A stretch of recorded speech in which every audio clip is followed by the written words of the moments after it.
Hello guys! Magandang hapon. Ito ang kamote natin guys. Alam nyo ba kung anong gagawin ko dito sa kamote na to guys na aking hiniwa-hiwa? Siguro naman mayroon naman na kayong naisip kung anong gagawin ko. Ito, anong clue? Ilagay nyo na lang dyan yung comment ninyo guys. Yan, ito ang ating tubig. Yan, sinindihan ko na yan. Tingnan nyo. Umiinit na yung tubig. So, ibig sabihin, pag mayroong tubig, guys, lalagay ko yung kamote. So, merienda to guys, merienda. Yan. Craving na naman tayo guys. Mayroon pang malaki. Hindi pa natin nahiwa. So, ayan guys. So, ilalagay ko yan, kamote, sa tubig. Yan. Tapos, tatakpan natin guys. Para maluto. Lumambot. Yan. Ayan na guys, kumukulo na. Ayan na. Kumukulo na ang ating kamote. So, anong gagawin? Dito paninda guys ha. Kasi gusto ko lang kumain nito. Craving lang ako guys. So, maglalagay na ako ngayon ng asukal.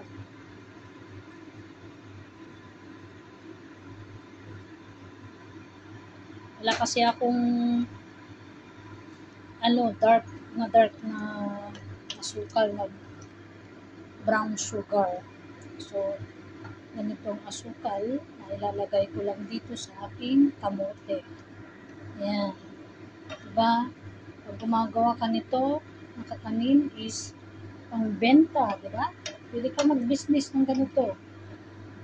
Kamote Q, diba? Banana Q. Pero ito, ginagawa ko guys, para sa akin lang to. Ayan. So, ang dami siya. Pwede kong hanggang sa susunod na mga araw. Ayan.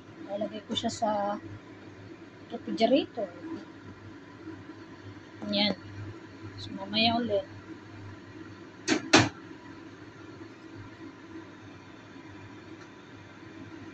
Tapos, natin siya ng tubig. Mamaya, mawawala na siya ng tubig. Tapos, lagyan natin siya ng kunting asin para yung nilagay natin na asukal ay maging matamis siya. Ganun talaga pag gumagawa ng kakanin. Meron at mayroong asin na bububot o ilalagay. May rin ba? Ganun ba kayo guys? Kasi yun ang nakikita ko lagi sa mga lola ko, sa mga tita ko, sa mga kapitbahay namin, o maging sa mga nanay ng mga kaibigan ko, pag sila'y gumagawa ng mga kakanin, yan, naglalagay sila ng asin. Lahat ng lutuin, di ba, may asin. So, maging sa mga kakanin, lagyan din natin ng asin. Ayan. Ano na natin ang apoy. Takpan na natin siya ulit. At mamaya, tatanggalin natin ang takip. Pag gusto na natin siyang mawalan ng tubig. Ayan, para mas lalo siyang lumambot. Ayan. Lapit na mawalan ng tubig, guys.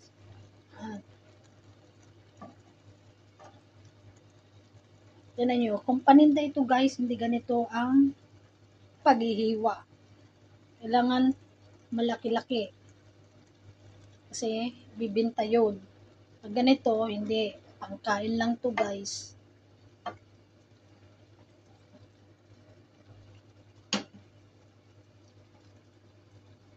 Ayan.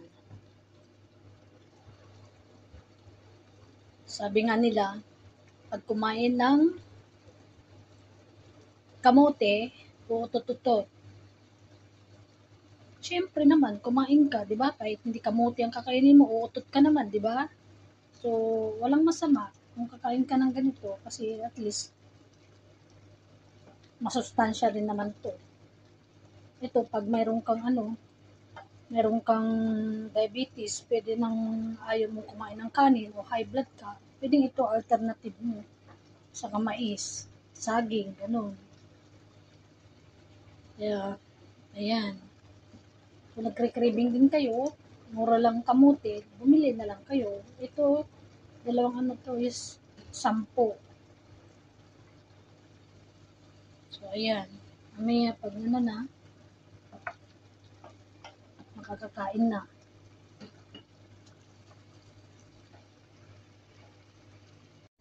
Ito na guys, ulit. Ayan, kanina 'di ba? Ito na sabi ko, ito na talaga guys. Ayan. Oh, ayan na. Saka tamang-tama lang yung nilagay ko guys na asukal. Saka yung pinangbindita ko na asin. Ayan.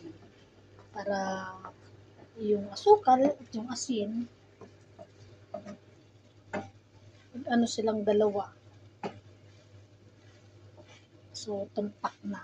Ayan, yung pagka-craving ko guys. Ayan. Naanuhan na ng kamote. Ayan. Diba?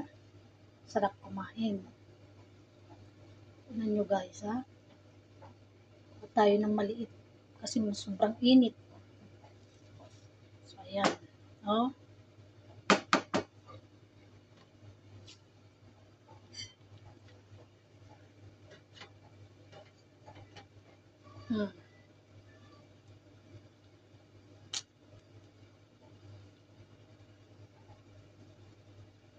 Yummy, yummy guys. So, ganito ang pagluto lang. Ito nasobrahan ko na. Pero pag ibibinta nyo, hindi ganito guys, ha? Hindi ganito. Kailangan, siya talaga, yung buo-buo siya. At wag gagalawin. Wag halo-haluin. Kasi syempre, ibibenta mo. Ito kasi guys, syempre, pagkain lang. Pagkain ko lang to. So, yan. Kumuha na kayo kung gusto nyo. Kayo ba'y nagkri-craving din ng ganito guys? Kumuha na kayo. Kuha kayo ng plato ito ninyo. Platito lang ha. Hindi kardero. Kasi pag kardero, ubos na. So, ayan guys. Pakishare na lang po ang aking video. At pakipalo na lang po ako. Pakisubscribe din po ako guys. And pakiview po. Pakishare lang po sa inyong mga kaibigan. Sabihin nyo, ganito pag nagre-craving ng kakanin na kamote. Ayan.